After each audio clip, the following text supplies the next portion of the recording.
The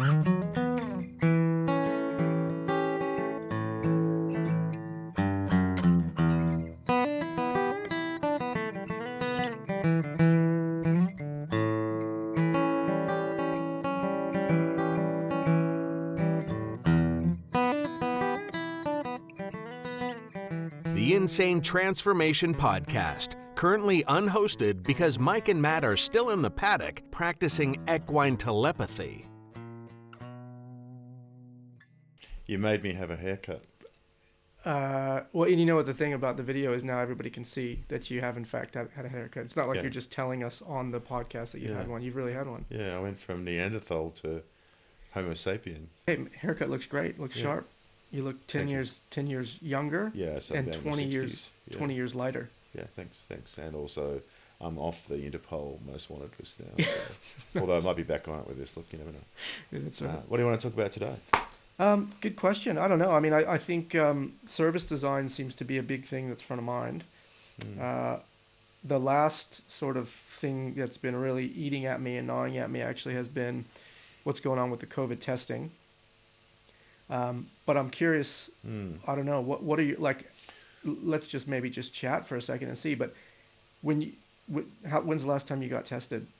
I have never been tested, but I've had my injections. Okay. Oh, you've been vaccinated? Yeah. Well, let's talk about the vaccination for a second.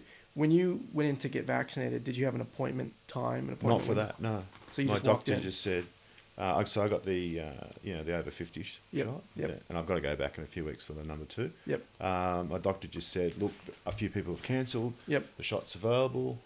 Go down and get it. And I went down the hallway, answered some questions, and I got jabbed. Oh, well, yeah, yours is like the darling story. I don't think the average person gets it quite so well. But... Yeah, look, it just happened to be, I was at Barangaroo seeing my doctor, and there just happened to be a couple of slots that had come up. And bam, down there, and bam, in the arm. Yep. Well, I know when I went here in Canberra, I waited for 5 hours. Yep. And so that my story with that was, I went, I think the thing opened at like 9 o'clock, and I went at like 8:30.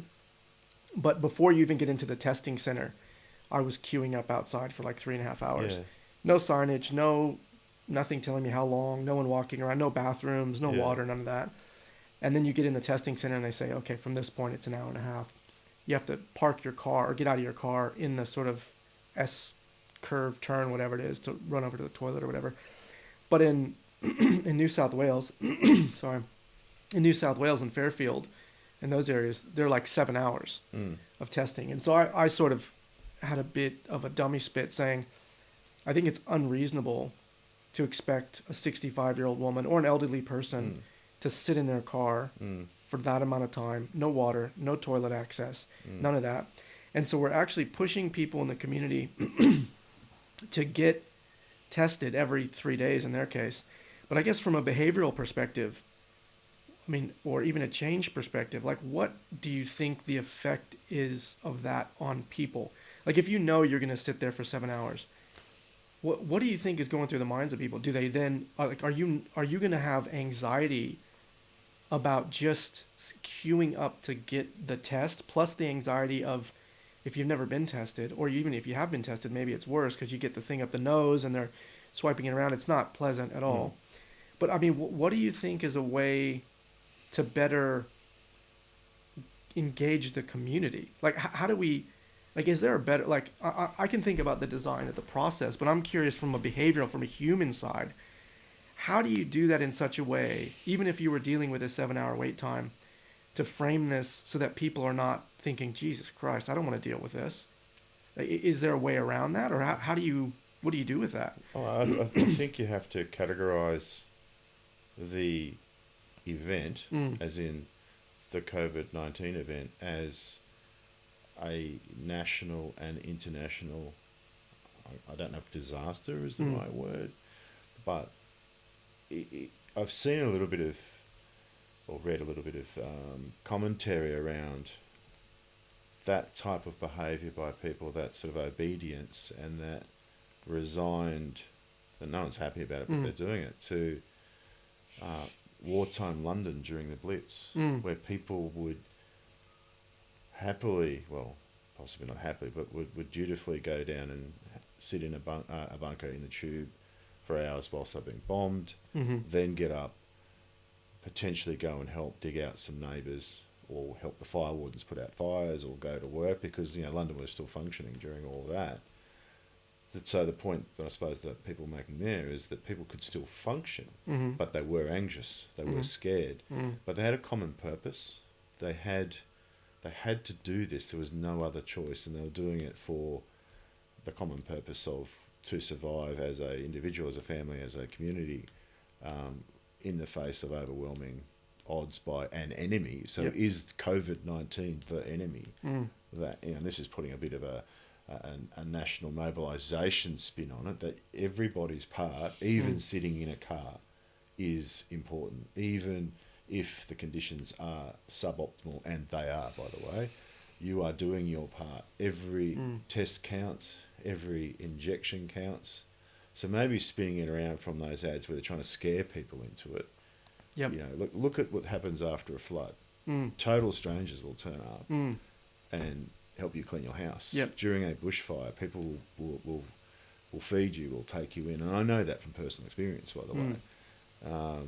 So maybe it's like that. Maybe we should stop trying to scare people into being recruited to the COVID cause and say, look, this is a national, we need you. You are needed to help. Whatever you do, even if it's as simple as just getting a test, even if you don't believe in the test, we need you. That's interesting. I guess the first thing that comes to my mind is what is, like, when I think about the difference of that situation, there's an external event, there's an external thing, external to us, the bombing, the attack, or whatever. There's that. COVID.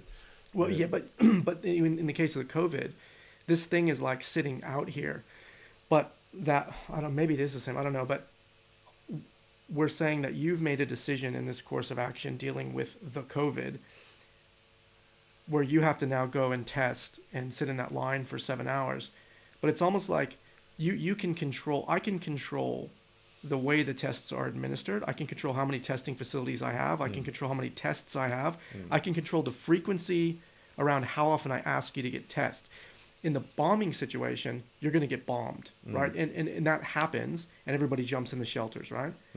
That's more of a reactive thing. Where in this, I feel like, and again, we're 18 months into this. Yeah. It's not like this stuff just, the air raid sirens go on and we jump in. We're saying no, based on whatever evidence we have, you're going to go sit in line every 3 days, and you're going to, like, I feel like maybe that's just the way I'm attributing it, but I feel like there's a lot more control, a lot more internal locus of control here, where we can control what we're asking people to do, and not only that, we can control the parameters about their testing. Yeah, I mean, I agree that it is difficult to overlay, wartime London onto peacetime COVIDville in Australia, but there are some similarities to the extent that I was supposed to be sitting in Darwin tonight, celebrating my birthday. If I'd have gone to Darwin, I'd be sitting at the Howard Springs COVID camp, because it was hard lockdown overnight. I would have immediately had to have gone into lockdown. I had no control over that, but I made a decision consciously not to go.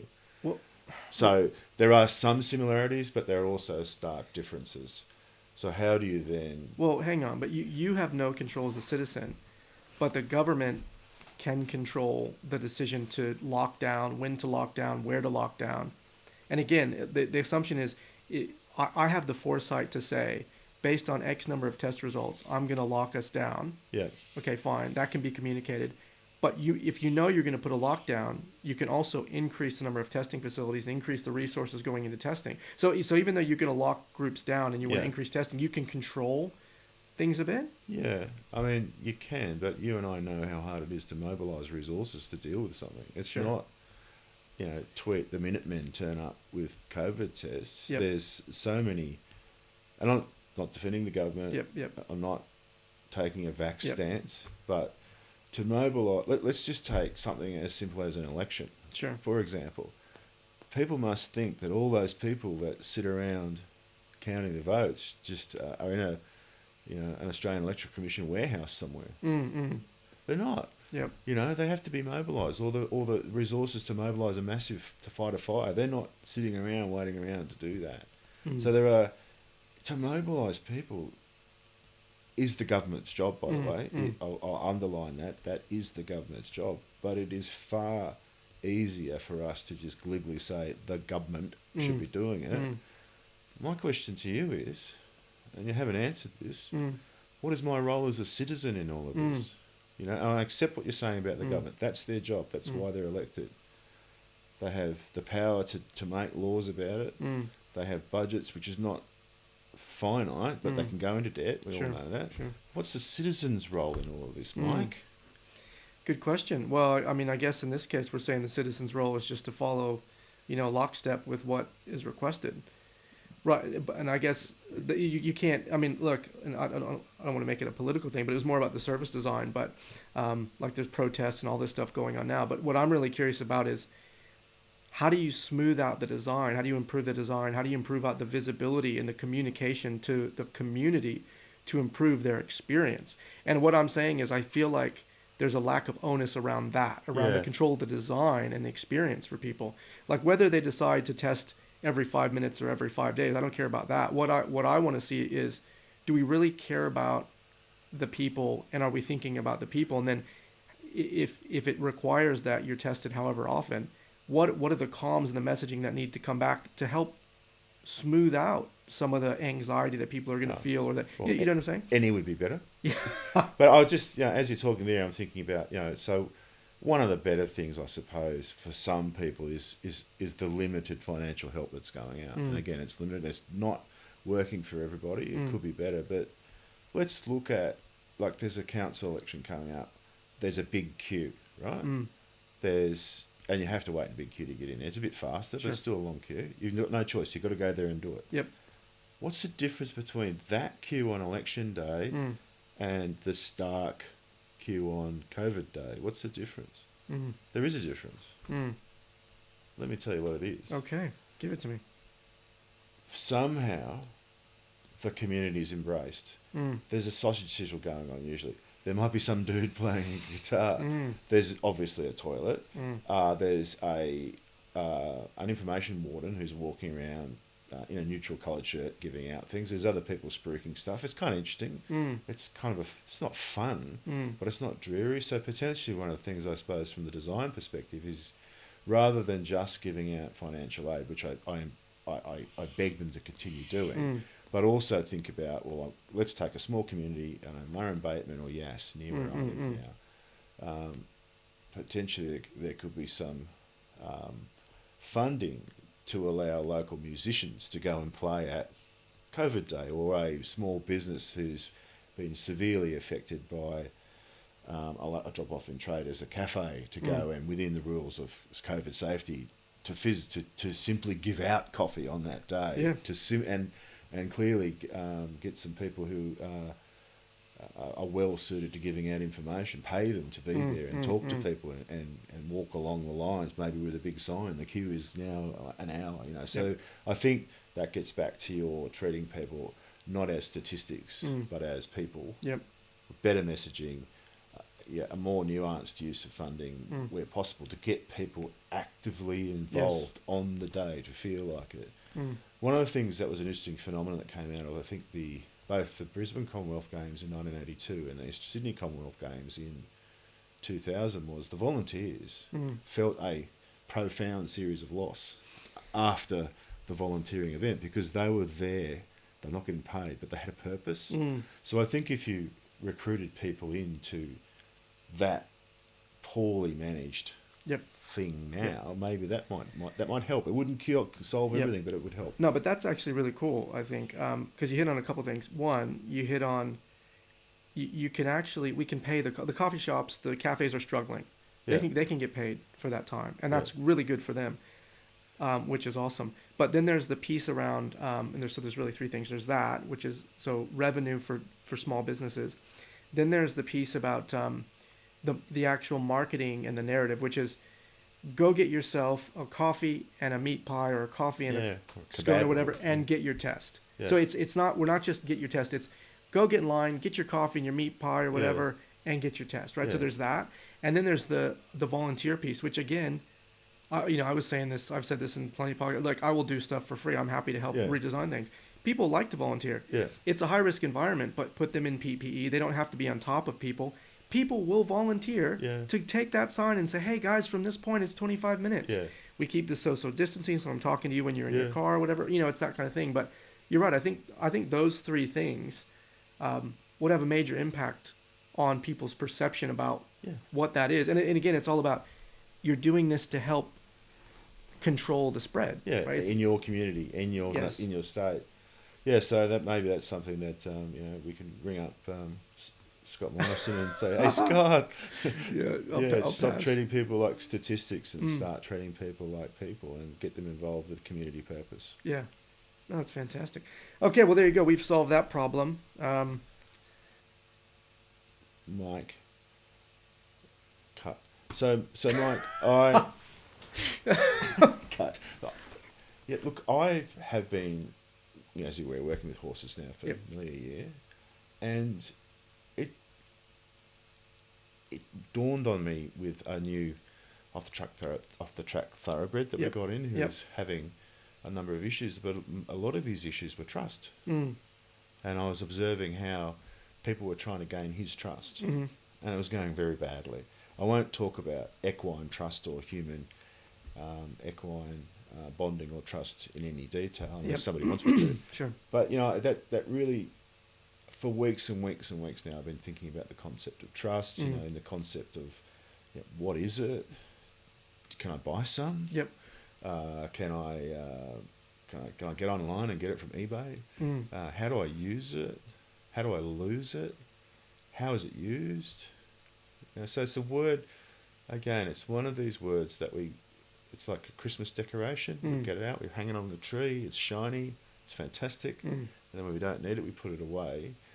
But we don't stop to actually think of what it means to us as a person or as an organisation or a community. So what are your thoughts about this thing called trust? Yeah, interesting. I suppose it's probably something that in my normal interactions with people, you just sort of expect it's there. Like I guess you have trust and you probably take it for granted and you assume that someone's going to show up when they say they're going to show up. They're going to do X when they say it, and they're going to share some piece of information with you, and you believe that to be true, and then you can make a decision based on that.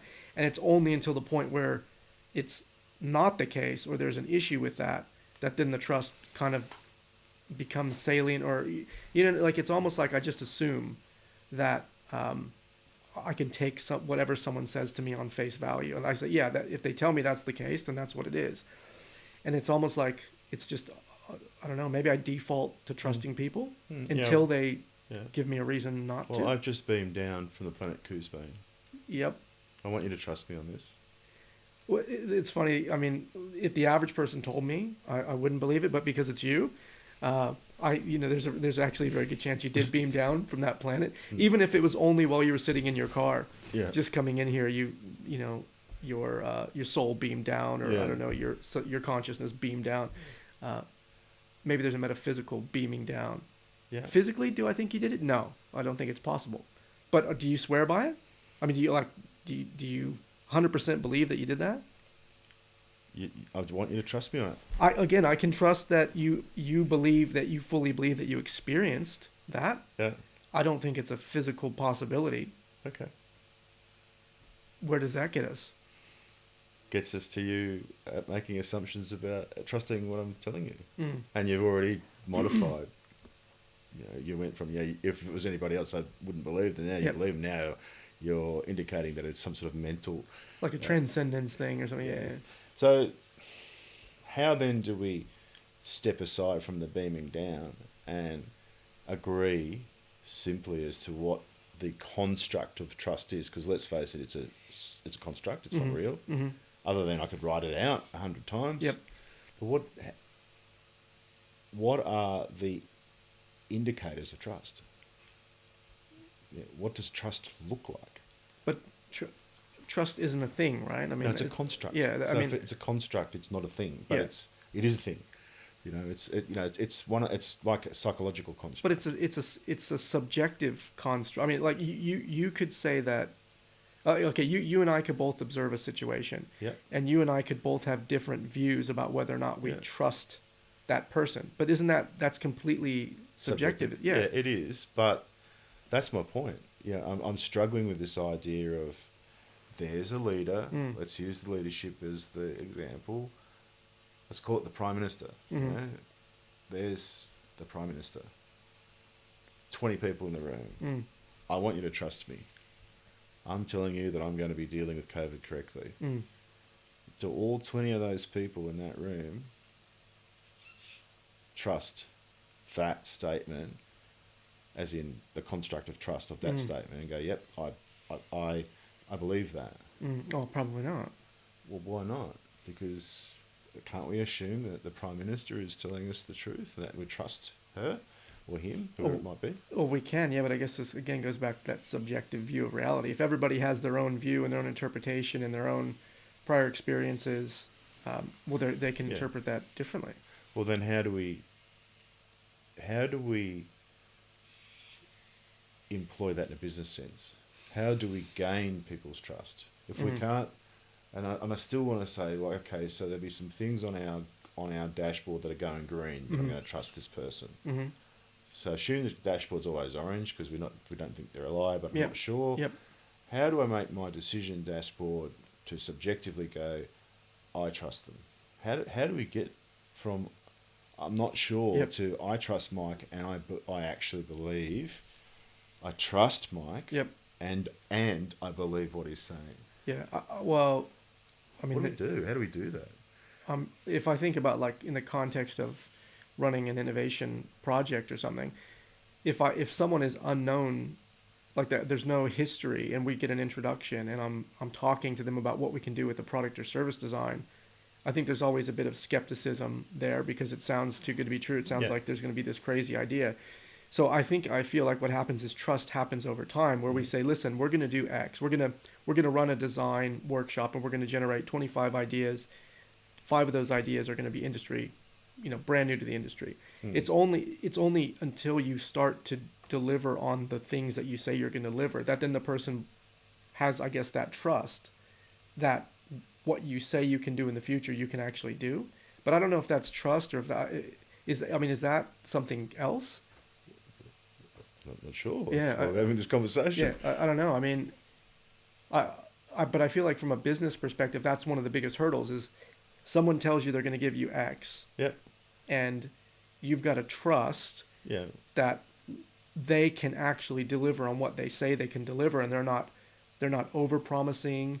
They're not making a glossy case and saying, "Oh no, we're going to get you 10 million." Are you actually going to get me 10 million? I don't know. Like, how are you going to do that? Yeah. Well, I'm going to do it by this and this and this. Okay, maybe. But so are you saying that in the initial stages you can still work with somebody but not trust them? Maybe it's you can definitely work with them and not trust them. I think in most cases when you have an initial business introduction, you don't know the person. You don't have any history with them. Yeah. So unless someone else is vouching for that person, again, someone else that you trust, that's saying, yes, Matt can really do these things, then you're just going off of that initial conversation. So I guess you can trust them as much as you want to open yourself up, I don't know, for risk or exposure or whatever. Which, let's face it, you have to do. Yeah. You have to do. I suppose, is it easier in a way to say, based on what we've just discussed, how do you lose trust? So because if we say that trust is subjective, it's a construct, it's not tangible, it's a thing in your own mind subjective to you. And if you allocate a small amount to me initially, because you have to, I suppose, how do I lose it from a business perspective? Yeah, that's really interesting too. I'm thinking of a couple different people and examples. It's almost like if I really wanted to, if I wanted to find a reason not to trust you, I could do that. Because I could just think about 100 things you've said, and then I could find one thing that wasn't, maybe because of my own misremembering or something, that one thing I'm like, nope, see, I told you, I can't trust you. Yeah. You didn't do, you said you were going to be here at 7 a.m. You got here at 7:05. I cannot trust you to be here on time. And you can say, well, Mike, we've done 100 podcasts. Every podcast I've been here on time. Yeah. I can't trust you, man. Yeah. So part of it, I think, is does the person not want to trust you? And then are they looking for evidence or any reason at all to not trust you, in which case they can find or manufacture anything. Just confirmation bias. Right. Yeah. But then that goes the other way as well, right? Confirmation bias to, well, you could let me down 99 times, but I could still trust you. Because you turn up once. Yeah, because you're doing your best. You tell me you're doing your best, and things happen, man. I know you're going to be late. Things happen, but you know what? You did the best you could. Halo effect. He's a good guy. Yeah, I love that guy, man. Yeah. So what? He can't do anything wrong. It's a bit weird. Yeah, got it. Yeah. Yeah, it's a different kind of love. You're saying there is degrees of losing trust. You know, and it depends on the person who. So there's two people maybe in this transaction. One is the giver of trust, and one is the receiver of trust. Yes. And the holder of trust. Yep. They can lose it themselves by going, I don't trust this person because of reasons that are known only unto me. Well, how other ways can you lose it? So if the person's a fairly generous and benevolent person and will put up with a lot of tomfoolery, like Mike and me, so wouldn't that be Mike foolery? Mike foolery. Yeah. So just generally, how do you lose a client's trust? How do you lose a project partner's trust? And not that not the extreme example. How do you do that over time? How does it just start crumbling over time? I think. And can you stop it? Yeah. Well, I mean, what I've learned is that sometimes things happen, and for a number of reasons, you may not be able to get the 10 million. It might be 9 million. Yeah. But a lot of times, if the client knows, so if they have visibility, they know what's coming up, when it's coming up, and you don't let them rock up to the board meeting, 2 days or 2 days ahead of the board meeting. Tell them, listen, we're not going to get the full 10 million. Hands up, everyone who got 10 million. Put your hands down, Jane. It's okay. Yeah, it's a surprise. Yeah, but no, I think it's so. Even though we say, look, you can trust me, we're going to get you the 10 million. Yeah. If things start to go awry, the moment things start to go off track, you say, geez, you know what? We just found out, which we didn't know in the beginning, that X, Y, and Z are going on in your environment. Your systems actually don't talk to each other. You got a big problem here. Yep. We've got a big problem. We've got you've got a big problem because I'm going to the next job. Yeah. No, we've got a big problem here. Don't say that. This is how the consultants can never do wrong. No, but then again, they never get called back. No, but anyway, when you just say, listen, we're probably not. I know I said I was going to get the 10 million, but we didn't know about this, and we just found out about this, and this has happened. Yeah. Do you feel like the person loses trust? Not necessarily. I feel like they might even trust you more because they understand what's happening. They have time to prepare a response. It's not a surprise. It's not a surprise. They know what's going on. Yeah. Because let's be honest, life happens. Yeah. And even though you might have done this 100 times, this time might be the anomaly where, geez, well, we'd never seen this before. There's also a bit of accountability in there as well. Yep. I'm doing what I can, but there are actually some things outside of my locus of control. But I'm accountable for everything I've got. But I've got this issue that is genuinely I've got no control over. Yep. What are we going to do about this? Do we shift our aspirations down, or do we do something else? So it's robust and regular communications part of it. If you don't have that, you might start losing your trust quotient with the client. Anything else spring to mind?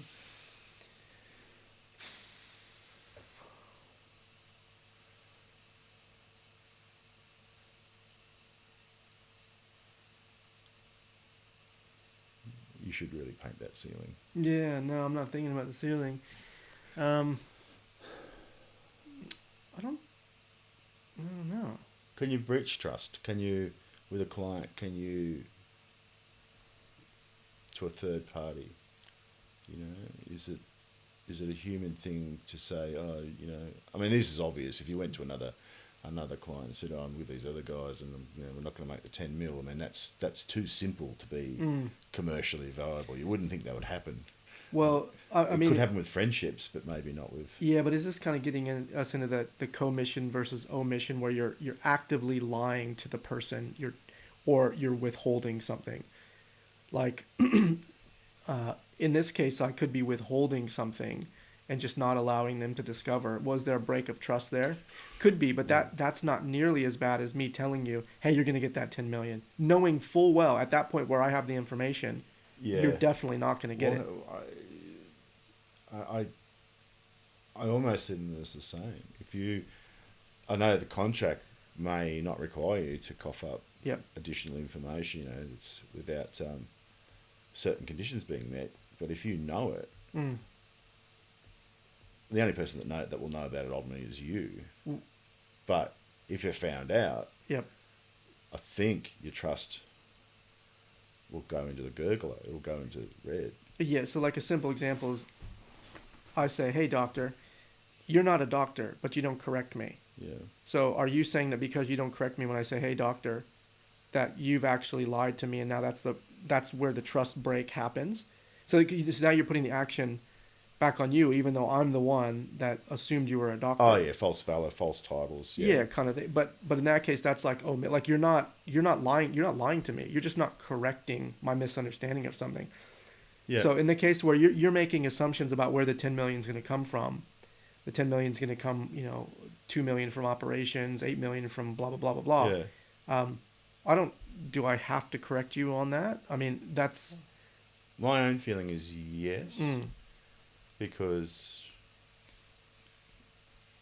it seems dishonest to me. And if my advice to anyone about dishonesty, if you're giggling in the back of your hair is standing up on end while you're doing something, it's probably dishonest. Yeah, okay, you're gonna make a 10 mil. Yeah. okay. So what if you're still getting the 10 mil, but you're just not clear on where the 10 mil is coming from? So you're in a meeting, and you're saying, yeah, we've got X mil coming from here, X mil coming from here. We've got the 10 million coming in, and your job was to deliver the 10 mil. The 10 mil is still coming in. Yeah. Personally, I would feel. I think I would have to tell the person. Yeah. Because you owe a fiduciary duty to correct mistakes. Now, this might be the most meaningless mistake. Look, sorry, this bit's coming in from this area of revenue. We still made the 10 million, but what if it's coming in from somewhere it shouldn't be coming in from? Yep. And not even illegal. Sure. But just we've just managed to shift something in. So and that might affect another part of the organisation, but who cares? Yep. I don't work for the other part of the organisation. I don't know. So back to the trust equation. And so what you're saying is it's two things. One is it's as an action, I can't take an action that I know to be false and try to deceive you in that way. But I also, in order to maintain your trust, have to correct you every time you make a mistake that I know to be wrong, or you say something that I know to be wrong. Yeah. Because in which case, then you could actually come back to me and you could say, "Hey, did you know that the 2 million wasn't coming from there?" Yeah. Oh, yeah, actually, I did. Should have told you. So now our trust is broken down Yeah. because you didn't steer me in that direction. Yeah. Yes. I without going yes to every part of that. Yeah, I think, and I would also say to people, it's easier to be honest. It's just so easy to say, that's actually not correct. Yep. But you here's what's correct, than Yep. saying, oh yeah, and then later go, oh yeah, I meant to say that. And I found that out, dealing with countless issues as a military police officer. You just say to people, why didn't you just do the honest thing? It's Right. so much easier. Yep. And then over time in those organisations, that's how trust is won and broken. But isn't the problem like with sociopaths and pathological liars and stuff that they make themselves believe Well, yeah, that's that so if and again this goes back to the subjective piece. They actually believe, or they can't not do it because of Right. they're doing it because of a mental health issue, for Right. example. Right. Yeah, so there's a whole bunch of things there. Well, there's going to be more than just trust issues with those Sure, people. okay. I would have thought. But we're talking about typical people in the business environment. But what do you, just getting back to that equation? What do you do? So trust as a construct is owned by, at the simplest, by a person. They're giving the trust to the receiver of the trust, and then they hold it, and they can give some trust back, or they can drop it. So it's a sort of a metaphysical. Well, it's an analogy. I'm giving you a bowl with nice things in it. Yep. And Well, can I add more to it, or can I drop it? Because you now hold my trust. Yeah, but I think you can. I mean, incrementally. That's what I'm saying. Like you can.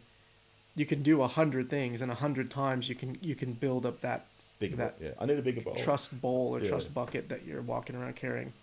And then, yeah, sometimes it can splash over, sometimes it can spring a leak. But again, I think that depends very much on the individual. But the trust equation still goes both ways, right? Because just as much as you trust me to deliver, Yeah. I trust you to pay me, to not Yeah. badmouth me, Yeah. to not whatever, right? So, Yeah. and the moment that maybe the moment that I interpret you not trusting me, Yeah. The trust it starts equation. Yeah. it starts to break on both Yeah. sides. I start putting something naughty into the trust Right. bowl. Yeah, so that's interesting. So do unto yourself as you would do unto others. It goes both ways. You can gain and lose it. You can assume that people are doing something correctly until you find out otherwise. Yep. So you have to make some assumptions to start the relationship. You have to rely on some judgment to start the relationship. But you intuitively or in a direct sense are gathering more facts to build your subjective trust, knowledge of the person holding your trust. Yep. Okay. And I don't know, maybe you're going to get to this, but now I'm thinking about why is it important, like from a business perspective, if someone doesn't trust me, it's not about whether they trust me right at the outset. I get that they're probably not going to, or they have to take it on face value. But if after multiple interactions they don't trust me, do you want them as a client? well, that's right. I mean, do I want to keep working with you? Like, you don't trust me. You don't ever think we're going to deliver. I keep promising and I keep delivering. How does it make you feel? Oh, well, not good. I mean, obviously, I'm just thinking. They're paying well. Yeah, well, still, but like obviously you're going to go somewhere else, right? Like, Why? They're paying you a lot. yeah, and they do, and the rate's gone up, by the way. But Yeah. well, because like for me, I'm trading, this amazing capability to get you something that no one else can get you, or very, very few people can. If you've got a problem with me and you don't trust that we're going to do it, go get someone else. Like, I don't know. My thinking is just I want to go to someone that actually has the faith and the belief that we're going to do it, and then backs me when we do it. And I don't know, it's just, it works better for the relationship. If you're constantly in a relationship where the person doesn't trust you, I think it's a pretty unhealthy relationship, especially from a business perspective.